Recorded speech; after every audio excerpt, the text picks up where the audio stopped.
नमस्कार। शिक्षा विमर्श में आप सभी का स्वागत है। आज हम पढ़ने की समझ के विषय में जानेंगे। पढ़ना क्या है, समझकर पढ़ना क्या है, शब्द पहचान क्या है, या बच्चों से कैसे प्रश्न पूछे जाएं जो पढ़ने की समझ को विकसित करें। वस्तुतः पढ़ना जो है वो लिखित सामग्री से अर्थ निर्माण करने की प्रक्रिया है। जैसे कोई लिखित पाठ है, उसको बिना समझे अगर उच्चारित किया जाए तो वो डिकोडिंग हुई। यानी अक्षर और ध्वनि के संबंध में ज्ञान के आधार पर किसी शब्द को प्रिंट से ध्वनि में बदल के अगर उच्चारित किया जाए तो वो डिकोडिंग है। लेकिन डिकोडिंग को पठन नहीं कह सकते। डिकोडिंग कहीं से पढ़ना नहीं है। पढ़ना कई कौशलों का समुच्चय है, जिसमें वर्ण और ध्वनि के सहसंबंध को जान लेना, एक सही गति से, उचित गति से डिकोडिंग करना, और जो शब्द हैं उसके अर्थ को जानना, या कि आपका जो पहले का ज्ञान है, पूर्व के ज्ञान जो हैं उसको शामिल करना आदि शामिल हैं। पढ़ने के दौरान हम शब्दों और वाक्यों को अपने अनुभवों से जोड़ कर देखते हैं, जिसमें अनुमान लगाना भी शामिल है। इस प्रक्रिया में पाठ के अलग अलग हिस्सों को आपस में जोड़ पाना, निष्कर्ष निकालना आदि बातें भी शामिल होती हैं।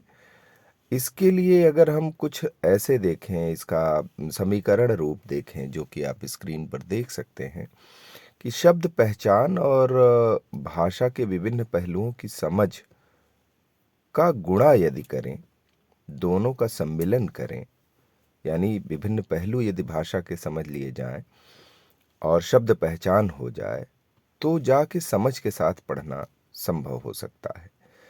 यानी ये आकृति, ये जो सरलीकृत सूत्र है या समीकरण है, शब्द पहचान और विभिन्न पहलुओं की समझ के गुणक से संदर्भित, इस आकृति को जो है सिंपल व्यू ऑफ रीडिंग कहते हैं। इसके अनुसार किसी पाठ को पढ़कर समझने के लिए शब्द पहचान, डिकोडिंग और भाषा के विभिन्न पहलुओं की समृद्ध समझ होनी चाहिए। जब भी हम पढ़ना कहते हैं कि पढ़ना, तो इसका आशय क्या है? इसका आशय असल में ये है कि पढ़कर समझने से, पढ़ते समय ये सभी कौशल सक्रिय रहते हैं। इसी से पढ़कर अर्थ ग्रहण करना संभव होता है। पढ़कर समझने के कौशल की बुनियाद सुनकर समझना है। कक्षा में समृद्ध मौखिक वातावरण और शिक्षण ऐसे अवसर प्रदान करते हैं जिससे अर्थ निर्माण और रचनात्मक समझ विकसित हो पाती है। बच्चे नई नई शब्दावली, तर्क वितर्क और विश्लेषण करना सीखते हैं। पढ़कर समझने के लिए शिक्षक द्वारा बच्चों को सक्रिय रूप से जोड़ने की आवश्यकता होती है। पढ़कर समझने के प्रमुख चरण अगर हम देखें कि कौन से स्टेप्स हैं प्रमुख, तो वो चरण हैं: अनुमान लगाना, पूर्व ज्ञान से जुड़ाव, निष्कर्ष आधारित, कल्पना आधारित। यानी बच्चों से विभिन्न प्रकार के प्रश्न पूछे जाएं कि आपको क्या लगता है। जैसे पढ़ने के पहले कोई कहानी पढ़ा रहे हैं, पढ़ने के पहले आप पूछ सकते हैं, अनुमान लगाने वाले जो प्रश्न हैं, कि आपको क्या लगता है यह कहानी किसके बारे में होगी, या आपको क्या लगता है आगे कहानी में क्या होगा पढ़ने के दौरान। फिर आपने पाठ पढ़ने से पहले जो अनुमान लगाया था वह कहानी से कितना अलग था। जो कहानी आप पढ़ने जा रहे थे उसके संदर्भित चित्रों से या उसके टेक्स्ट से रिलेटेड जो आपके एजम्पशंस थे, जो अनुमान आपने लगाया था, वो कितना अलग था। अब पूर्व ज्ञान से जुड़ाव के संदर्भ में, जैसे आपको कहानी के बारे में और क्या क्या पता है, आपको क्या लगता है कि ऐसा क्यों होता है, या निष्कर्ष आधारित कि बाद में जब कहानी पढ़ लिया कि इस कहानी में कौन सा पात्र आपको अच्छा लगा और क्यों अच्छा लगा, पात्रों को अगर बदल दिए जाएं तो क्या होगा, या उनके कल्पना आधारित, जो उनकी कल्पनाएं हैं उसके आधारित प्रश्न भी बच्चों से जो पूछे जाएं, उसमें कौन से प्रश्न कि इस कहानी में अगर आप होते तो क्या करते, या कहानी का अंत बदलना हो तो आप इसको कैसे बदलना चाहेंगे, या कौन कौन से आप बदलाव करना चाहते हैं। पठन अभ्यास के लिए नियमित अवसर देना आवश्यक है, यानी पढ़कर समझने के लिए नियमित पठन आवश्यक है। छोटी कक्षाओं से ही, जैसे कक्षा 1 से ही बच्चों का किताबों से संबंध स्थापित होना चाहिए। किताबों के माध्यम से बच्चों में पढ़ने की समझ विकसित होती है। जैसे किसी किताब को कैसे खोला जाता है, कैसे पकड़ा जाता है, कैसे पढ़ा जाता है, या कि किताब का एक शीर्षक होता है, इन सब विषयों पर उनको समझ विकसित हो। और बच्चों को नियमित रूप से पठन अभ्यास के अवसर देने से जो शब्द हैं वो सरलता से पहचान पाते हैं और अपना सारा ध्यान पाठ की समझ पर लगाते हैं। बच्चों को पठन अभ्यास के नियमित अवसर देने के लिए हर सप्ताह 5वें दिन तीसरे कालांश में पुस्तकालय के लिए दिया गया है। ये पठन को और प्रतिपुष्ट करने के लिए, जैसे इस जो निर्धारित कालांश हैं या निर्धारित जो समय है उसमें पुस्तकालय से बच्चों के स्तर की किताबों को उनके पहुंच में रखा जाए। किताब खुद से वो चुनें, उल्टें पलटें, और हमारा क्या है कि हम उनको पढ़ने के लिए प्रेरित करें। कहानियों की किताबों में कहानियाँ पढ़ने के दौरान कुछ शब्द वाक्य बार बार आते हैं।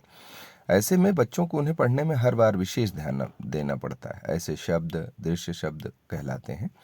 ये दृश्य शब्द जो हैं ऐसे शब्द होते हैं जिन्हें बच्चे सचेत प्रयास के बिना, यानी डिकोडिंग किए बिना, देखते ही पहचान और पढ़ लेते हैं, क्योंकि बार बार आए हैं उनके सामने।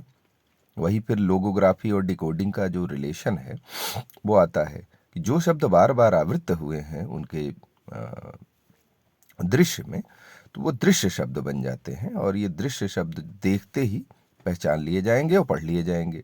यानी बच्चे जैसे जैसे डिकोडिंग में निपुण होते जाते हैं, अधिक से अधिक शब्दों को केवल देख के पहचान लेते हैं। ये रास्ता तभी संभव होगा जब किसी शब्द को इतनी बार पढ़ लिया जाए कि वो तस्वीर की तरह दिमाग में बन जाए, एक फोटोग्राफिक इमेज बन जाए, कि वो इमेज देखे और फ्रैक्शन ऑफ सेकेंड्स में वो डिकोडिंग भी हो जाए, उसका अर्थ निर्माण भी हो जाए, उसके संदर्भ में 2-4 बातें भी दिमाग में आ जाएं।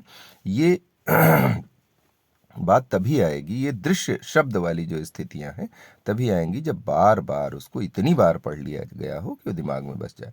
अच्छा, शब्द पहचान में जो स्वतः स्फूर्तता है वो विकसित करने के लिए ये जरूरी है कि बच्चे बहुत सारे शब्दों को दृश्य शब्द के रूप में पहचानने में सक्षम हो। बहुत सारे शब्द ऐसे हों जिनको देखते ही वो पहचान जाए, डिकोड कर लें, उनके अर्थ निर्माण की प्रक्रिया हो जाए, उनके प्रयोग की प्रक्रिया उनके मानस पटल में चल जाए, उसके विलोम शब्दों के बारे में, उससे जुड़े हुए कहानियों के बारे में, उनके पूर्व अनुभवों के बारे में। इसके लिए कहानियों की किताबों के अलावा बिग बुक या अन्य पठन सामग्री के माध्यम से भी हम लोग बच्चों में समझ को विकसित कर सकते हैं। और होता ये एक चरणबद्ध प्रक्रिया के तहत होता है। जैसे पहले प्रिंट से परिचय होगा, फिर आदर्श पठन, साझा पठन, लोगोग्राफिक पठन और साझा लेखन। ये इसकी प्रक्रिया है। जो शब्द चित्र हैं जो बार बार उसके आते हैं। अब प्रिंट से परिचय क्या है? प्रिंट से परिचय का मतलब कि लिखी हुई सामग्री के बारे में बच्चों की समझ में इस बात की जागरूकता शामिल है कि बोले गए शब्दों को लिखा जा सकता है और लिखे गए शब्दों को पढ़ा या बोला जा सकता है, तथा प्रिंट संचार के लिए प्रयोग किया जाएगा। यानी जो पढ़ा गया है वो लिखा जा सकता है, जो लिखा गया है वो पढ़ा जा सकता है। इसको प्रिंट के प्रति जागरूकता या प्रिंट चेतना भी कहते हैं। इसके अलावा ये भी कि कैसे किताब पकड़नी चाहिए, कहाँ से पढ़ना शुरू करना है, लिखी हुई सामग्री किस दिशा में पढ़ी जानी है, बाएं से दाएं, ऊपर से नीचे, आगे से पीछे, या अक्षर और शब्द में क्या अंतर है, ये सारी चीज़ें प्रिंट से परिचय के संदर्भ में आती हैं। अब आदर्श पठन। आदर्श पठन क्या है कि शिक्षक मान लीजिए कोई कहानी को बहुत हाव भाव से, उत्साह से, आवाज के उतार चढ़ाव को ध्यान में रखते हुए पढ़कर सुनाने को की प्रक्रिया अपनाता है। ये है आदर्श वाचन। अब इस प्रक्रिया में शिक्षक पढ़कर सुनाते हैं और बच्चे ध्यान से सुनते हैं। इससे बच्चे औपचारिक भाषा से परिचित हो पाते हैं और लिखित भाषा का स्वरूप समझ पाते हैं। यह है आदर्श पठन, यानी शिक्षक द्वारा किसी कहानी को उचित हाव भाव और उत्साह से आवाज के उतार चढ़ाव को ध्यान में रखते हुए पढ़कर जो सुनाता है वो है आदर्श पठन या आदर्श वाचन। अब आए हम लोग साझा पठन पे। यहाँ हम लोग चलते हैं साझा पठन, फिर लोगोग्राफिक पठन, फिर साझा लेखन। अब साझा पठन क्या है कि साझा पठन में शिक्षक बड़े चित्र, बड़े फॉन्ट वाली किताबों को उपयोग में लेते हैं। इस प्रक्रिया में शिक्षक और बच्चे दोनों मिलकर पढ़ते हैं, जिससे पठन प्रक्रिया के दौरान बच्चे चित्रों के माध्यम से कहानी का अनुमान लगाते हैं और शिक्षक कहानी पढ़ते समय वाक्य को अधूरा पढ़कर थोड़ा विश्राम लेते हैं और बच्चे चित्र से अनुमान लगाकर अधूरे वाक्य को पूरा करने में अपने शब्द जोड़ते हैं। यह है साझा पठन। अब लोगोग्राफिक पठन। लोगोग्राफिक पठन में शब्दों को आकृति के रूप में पढ़ना होता है। इसमें पूरे शब्द को उसी आकृति के आधार पर चित्र की तरह याद रखा जाता है। पढ़ना प्रारंभ करने वाले बच्चे अधिकतर इसी स्तर से प्रारंभ करते हैं, यानी लोगोग्राफिक पठन। एक उदाहरण से इसको समझा जाए, यदि जैसे छोटे छोटे बच्चे को जिसको थोड़ी समझ हो गई है लोगोग्राफी की, उसको आप कोई बिस्किट का पैकेट, मान लीजिए पार्ले जी का बिस्किट का पैकेट है, बिस्किट के पैकेट को आप ये कह के पकड़ाइए कि ये कैडबरीज की चॉकलेट है, आप नहीं पकड़ा सकते, क्योंकि लोगोग्राफी उनके दिमाग में फीड है, चित्रों को फीड कर लिया है उसने, और उसी आधार पर वो पढ़ के समझ रहा है कि दोनों में क्या फ़र्क है। यह है लोगोग्राफिक पठन, जिसमें शब्दों को आकृति के रूप में पढ़ना होता है और पूरे शब्द को आकृति के आधार पर चित्र की तरह ही याद कर लिया जाता है। अब जो अगला स्टेप है वो है साझा लेखन।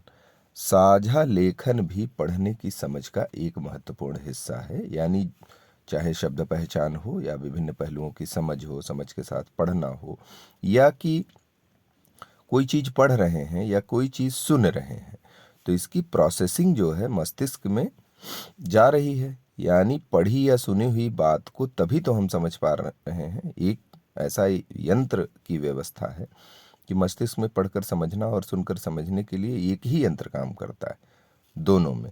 उसका सबसे महत्वपूर्ण जो एक और हिस्सा है वो है साझा लेखन। इसमें शिक्षक और बच्चे मिलकर लिखते हैं। इस प्रक्रिया में लिखने में दोनों ही अपने विचारों का योगदान देते हैं, और जो संयुक्त रूप से यह चीज़ लिखी गई है कोई भी, उसको बोर्ड पे लिखने के लिए शिक्षक लेखक की भूमिका निभाते हैं। ये जो प्रमुख चरण थे, यानी पढ़ने की समझ विकसित करने के लिए जो चरणबद्ध प्रक्रिया की बात की जा रही है, उसमें प्रिंट से परिचय, आदर्श पठन, साझा पठन, लोगोग्राफिक पठन और साझा लेखन, ये पांचों बड़े महत्वपूर्ण हैं। ये पढ़ने की समझ के संदर्भ में ये जो टेक्स्ट मैंने आपको दिखाया, जो आप स्क्रीन पे देख भी पा रहे हैं, ये राज्य परियोजना कार्यालय द्वारा जो विकसित पुस्तिका है, आधारशिला क्रियान्वयन शिक्षक संदर्शिका 2023-24 भाषा की कक्षा 1 की है। इसमें पढ़ने की समझ के विषय में ये सब बातें लिखी गई हैं जो मैंने आपको शेयर किया, साझा किया। पढ़ने की समझ के विषय में अन्य माध्यमों से भी आप ज्ञानवर्धन कर सकते हैं, लेकिन जो प्रमुख इसके बिंदु हैं, प्रमुख जो चरण हैं, वो यहाँ पे मैंने विस्तारित करने की कोशिश की। आप शिक्षा विमर्श चैनल के माध्यम से ये वीडियो देख रहे हैं। मैं आपसे आग्रह करूँगा कि आप इस चैनल को सब्सक्राइब करें, कमेंट करें, जिससे हमारा उत्साहवर्धन होता रहे नए नए चीज़ों को आप तक ले आने में। बहुत बहुत धन्यवाद।